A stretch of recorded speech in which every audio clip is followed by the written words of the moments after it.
Bienvenue à toutes et à tous et merci de préférer l'actualité sur Eden Télévision. En voici le sommaire. Démarrage ce lundi des examens blancs pour les candidats au BEPC, CAP et baccalauréat. Vous suivrez dans cette édition d'information le constat de notre équipe de reportage dans la commune d'Abomey-Calavi. Et puis au chapitre politique, la commission électorale autonome Sénat n'a enregistré aucun dépôt de dossier dans la matinée de ce lundi 25 février 2019, et ceci dans le cadre des législatives du 28 avril prochain.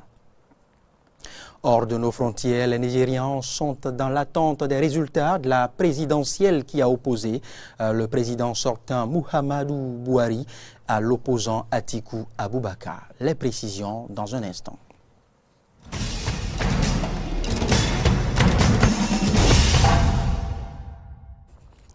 Merci pour l'attention et merci de nous avoir ralliés. Les candidats aux divers examens de fin d'année, à savoir le brevet d'études du premier cycle BEPC, le certificat d'aptitude professionnelle CAP et le baccalauréat sont en examen blanc depuis la matinée de ce 25 février 2019. Ce lundi matin, une équipe de la rédaction d'Eden Télévision et Diaspora FM est allée faire le constat du démarrage des dites compositions au CEG2 d'Abomey-Calavi et au CEG d'Akasato-Zoka. Carlo François Ongbeliento et Fréjus Fiossi nous font le point.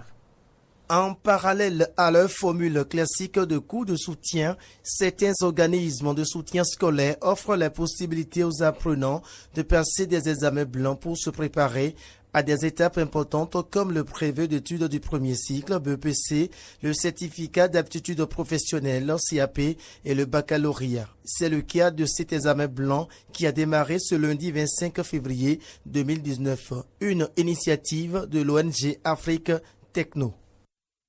L'examen blanc est organisé dans le but de permettre à nos candidats d'aller jauger leurs compétences, d'aller se mesurer leurs performances par rapport aux performances des autres, de leurs autres amis, des autres établissements aussi.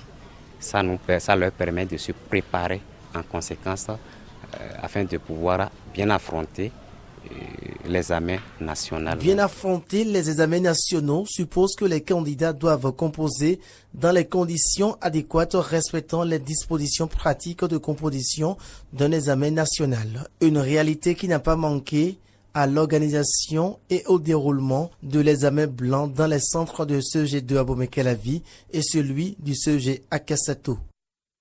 Je dirais que jusqu'à présent tout se passe bien. Les enfants étaient à l'heure, les surveillants également. Donc nous avons bien démarré, il n'y a pas d'incident majeur.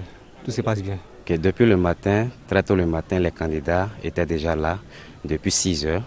Il y a le personnel aussi, le personnel de surveillants. Il y a l'administration, tout le complet, le staff était déjà là depuis 6 heures du matin avec les candidats. On a aidé les candidats à retrouver leur numéro de salle et leur a occupé leur salle respective.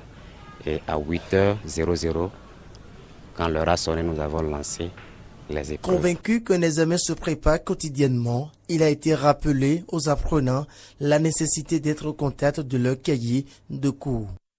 C'est vrai que nous sommes en congé d'une semaine, de ne pas laisser les cahiers. Ce sont des candidats à l'examen, donc de se préparer chaque jour que Dieu fait, parce que pour réussir à un examen, il faut être quotidiennement au contact des cahiers. Il a été notifié qu'à la fin des compositions, les résultats seront disponibles au plus tard dans la première quinzaine du mois de mars. Dans un tout autre chapitre lancé le 21 février dernier, le dépôt des dossiers pour le compte des législatives du 28 avril 2019 va connaître son épilogue ce mardi 26 février 2019. Mais jusqu'à la matinée, de ce lundi, veille de la clôture, aucun parti politique ne s'est rendu à la Commission électorale nationale autonome Sénat pour le dépôt des 10 dossiers de candidature pour les législatives de 2019. Le président de la Sénat a pour sa part réaffirmé sa volonté et l'engagement de sa structure de respecter rigoureusement le calendrier électoral. En voici des précisions du président de la Sénat. Ce n'est pas une première à la Sénat. On a souvent connu ces cas. Vous vous rappelez qu'à l'occasion des élections législatives passées et de l'élection présidentielle passée, il y a eu aussi ce genre de retard. Donc, je pense qu'ils sont en train de se préparer. S'ils viennent, nous sommes là, nos équipes sont là. C'est eux qui sont en retard, ce n'est pas nous qui sommes en retard. Non, il n'y aura pas de prorogation de délai parce que nous avons fixé dans notre calendrier électoral que l'enregistrement des candidatures, ça prend fin demain, mardi 26 à minuit. S'il y a des problèmes qui se posent, tant que ce ne sont pas des problèmes qui relèvent de la Sénat, nous n'avons pas à nous préoccuper de ces questions. Moi, j'ai mis en place mon équipe pour recevoir les dossiers de candidature. Je ne sais pas ce qui se passe dehors, je sais ce qui se passe dedans. De la politique, passons maintenant à la culture. Soirée de restitution, de remerciements et d'exposition d'art plastique ce samedi 23 février 2019 au Centre culturel chinois, une initiative de l'ambassade de la Chine près le Bénin. Ceci dans le cadre de la célébration, sinon de la suite de la célébration du Nouvel An chinois. Reportage Frédéric Espoir-Romambou, Fiacre. C'est une soirée de remerciements et de reconnaissance à l'intention des acteurs culturels et autres qui ont soutenu l'ambassade de la Chine près le Bénin dans ses nombreuses activités culturelles. Une soirée qui fait suite à leur participation aux divers programmes organisés dans le cadre du festival Happy Chinese New Year, la célébration de la fête du printemps, la plus grande fête en Chine. Nous avons organisé une série d'activités dans une dizaine de villes béninoises. Alors avec des participations des Béninois, des dizaines de milliers. Donc cette soirée est une soirée de remerciement, de restitution pour tous les organes, les personnes qui ont participé, qui ont soutenu nos activités. Parmi eux, il y a certainement le gouvernement béninois avec le ministère de la Culture, ouais, c'est ça, parce que pour toutes ces activités, nous avons obtenu beaucoup de soutien de leur part. Mais il y a aussi des autres organes, institutions béninois, mais il y a aussi, nous avons mobilisé presque tous les Chinois résidant ici. Faisant de cette soirée plus d'un coup, l'occasion a été saisie pour exposer des œuvres graphiques de plusieurs peintres chinois. Dénommée Pinceau Voyageur, cette exposition présente le sentiment et la réflexion des artistes plasticiens chinois sur le continent africain. Notre ministère de la Culture a envoyé des peintres chinois en visite en Afrique pour présenter l'Afrique aux Chinois et aussi aux Africains. C'est-à-dire l'Afrique dans les yeux des peintres chinois. Donc c'est une façon de communication entre les Chinois et les Africains. C'est aussi parce que la communication est la base de coopération. Avec leurs pinceaux, les artistes chinois ont capturé les peuples, les rues, les marchés, les émotions et même les aspirations de l'Afrique. Toute chose qui réjouit le représentant du ministère de la Culture du Bénin à cette soirée. Je suis très fière et très heureuse de voir comment se déroule le partenariat entre la Chine et le Bénin. Nous avons assisté à des événements magnifiques, des expositions d'art plastique, une foire, des journées de loisirs. Donc c'est vraiment une réussite totale. Et l'année prochaine, nous serons encore présents pour accompagner le Centre culturel chinois ainsi que l'ambassade de Chine dans leur programmation. C'était une très belle fête et j'espère que beaucoup de Béninois viendront pour pouvoir admirer les toiles qui sont présentées là aujourd'hui, parce que c'est un travail magnifique qui a été fait sur l'Afrique par 4 artistes peintres chinois et ça vaut vraiment le déplacement. À rappeler que cette exposition est plus qu'un processus d'observation et de reproduction, mais aussi une expérience d'apprentissage et d'échange. Ces tableaux ont déjà rencontré le public des villes chinoises telles que Beijing, Shanghai, Weihai, Shenzhen, Hangzhou et bien d'autres. Et nous quittons l'ambassade de la Chine près le Bénin pour faire maintenant une descente à Zogbadié dans la commune d'Abomey-Calavi. La grande finale du concours de la guerre des mots s'est déroulée ce samedi 23 février 2019 à l'espace Meyton à Zogbadié sous l'initiative de Kolouché Angèle Biaou, responsable de la bibliothèque Olaïtan.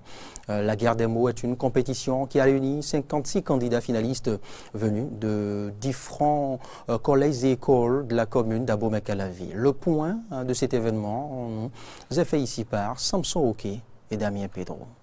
La guerre des mots, c'est le nom qu'a porté ce concours de lecture et d'épellation organisé par la bibliothèque Olaïtan à l'endroit des écoliers et élèves de Zogbadié et ses environs. Une confrontation intellectuelle qui a mis en compétition 56 candidats finalistes dont 32 filles et 24 garçons venus de plusieurs écoles et collèges de la commune d'Abomey-Calavi. Pour la promotrice de l'événement et responsable de la bibliothèque Olaïtan, Kolouché Angèle Biaou, les objectifs que vise ce concours sont multiples et variés. L'organisation de ce jeu concours répond à une attente légitime, celle de stimuler l'envie chez nos jeunes apprenants.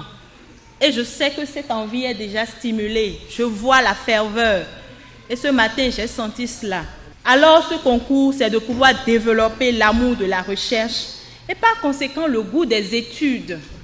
Parce que quand nous ne savons pas bien prononcer un mot, nous ne savons pas comment bien dire ce que nous voulons dire, quelquefois on n'arrive pas à donner ce que nous voulons dans la rédaction. Et ça nous empêche même de parler en public. Et tout ça, nous voulons développer ça dans les enfants, dans les jeunes qui sont ici présents. Et la bibliothèque Olaïtan a l'espoir ferme de pouvoir continuer cette mission-là. Alors, ce concours va également aider les jeunes à dominer leur stress. L'événement s'est déroulé à l'espace Meyton à Zogbadié en présence des parents d'élèves et de plusieurs invités. Au terme d'environ 3 heures de compétition face à un jury bien averti, les premiers prix de cette deuxième édition ont été remportés par Mariam Mustafa de la catégorie du primaire et Manfikat Aboudou de la catégorie du secondaire. À côté de ces 2 premières de la compétition, chaque finaliste est reparti avec un lot de consolation. C'est pour la première fois que je participe à un concours et que je suis la première. Je remercie aussi les membres de l'administration pour nous avoir soutenus tout au long de cette édition et que Dieu les protège. Nous avons primé ceux qui ont essayé, qui ont travaillé pour ce concours. Nous voulons encore promouvoir l'excellence à travers d'autres choses. Et que ces élèves-là, aujourd'hui, qui ont ces prix-là, sachent que ce qu'ils ont avec eux, avec quoi ils partent, c'est des instruments très précieux. Des livres, des documents qui les amènent à mieux lire, à mieux découvrir, à enrichir leur vocabulaire et bien sûr pour l'excellence dans leurs études. La bibliothèque Olaïtan, l'initiatrice de l'événement sous la houlette de sa responsable, est un centre de documentation et de lecture qui a vu le jour le 1er avril 2017. Elle offre à ses visiteurs une diversité de choix à travers ses livres au plan littéraire et scientifique avec pour principal objectif la promotion de la lecture en milieu scolaire et de la documentation intellectuelle. Politique, à nouveau, deuxième session extraordinaire de l'année 2019. Les députés y ont étudié et adopté en procédure d'urgence la proposition de loi portant renforcement de la gouvernance physique en République du Bénin. Le garde des Sceaux, ministre de la Justice Séverin Quenom, a apporté avant le vote des précisions inhérentes à ce texte de loi. On l'écoute ici, au micro de Amen Didier Ompenoudi et Romaric Devoshi. J'avoue que j'ai découvert, donc, en prenant connaissance de ce texte, que tout ce qui a été fait jusqu'à présent, participait de la lutte contre la corruption. Mais ce texte-là fait de la prévention. Nous avons un encadrement juridique, notamment la loi de 2011 sur la corruption et les délits connexes. Nous avons un arsenal, la criette, pour lutter contre les crimes économiques. Mais je m'aperçois là qu'avec ce texte, nous faisons de la prévention parce que désormais, c'est dit que, à ce que nul n'en ignore, celui qui entre en rapport avec l'État, avec un fonctionnaire de l'État, avec un agent public pour conclure un contrat, doit savoir les conséquences d'un laisser-aller, d'un laxisme qui lui aurait permis d'obtenir plus tard en aval la condamnation de l'État. Et tout le monde le sait, Monsieur le Président, la condamnation de l'État se fait toujours à hauteur de milliards. L'unité de compte, lorsqu'il s'agit de la condamnation de l'État, c'est toujours le milliard. Je crois qu'il est temps maintenant qu'on en prenne conscience. C'est pour cela que le gouvernement, par ma voix, salue l'initiative, s'y associe pleinement. L'actualité hors de nos frontières, plus précisément au Sénégal, le camp du chef de l'État sortant Macky Sall revendique la victoire dès le premier tour de la présidentielle au Sénégal, un résultat que ses deux principaux rivaux avaient contesté déjà par avance. Sur la base des résultats qui nous sont parvenus ici au siège de la grande coalition présidentielle, les résultats compilés nous disent aujourd'hui qu'il nous faut féliciter le président Macky Sall pour sa réélection. Mais en compilant l'ensemble des départements du Sénégal, aujourd'hui, nous pouvons nous attendre à un minimum de 57% pour le candidat, le président Macky Sall. Et puis le décompte des voix entre les deux favoris de la présidentielle nigériane, le chef de l'État sortant Muhammadu Buhari et l'opposant Atiku Abubakar, se poursuivait dimanche au Nigeria sans qu'aucun résultat officiel ne soit annoncé. Même si les deux camps revendiquaient déjà la victoire à l'issue d'un scrutin plus ou moins calme. Les données recueillies dans les quelques 120 bureaux de vote des 36 États devraient être lentement centralisées vers la capitale Abuja, où le président de la commission électorale, Mahmoud Yakubu, devrait annoncer des résultats dans quelques jours. Et pour mettre un terme à ce point de l'actualité sur Eden Télévision, le plus grand festival de cinéma africain, le FESPACO, s'ouvre à Ouagadougou, une édition du cinquantenaire sous haute sécurité en raison des risques d'attaques djihadistes.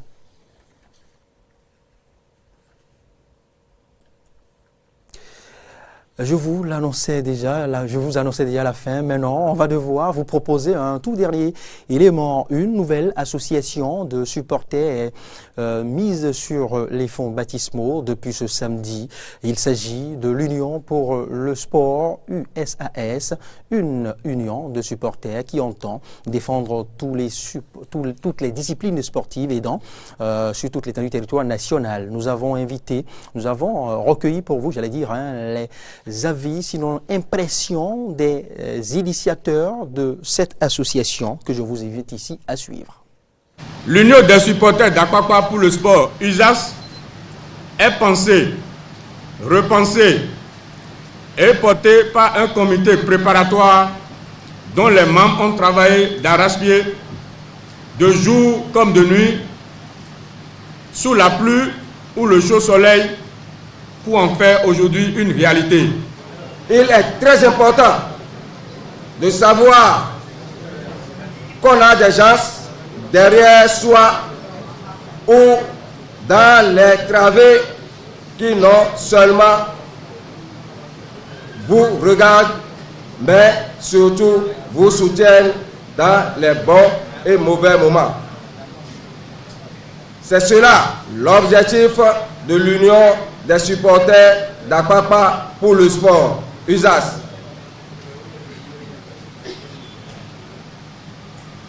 Être ce soutien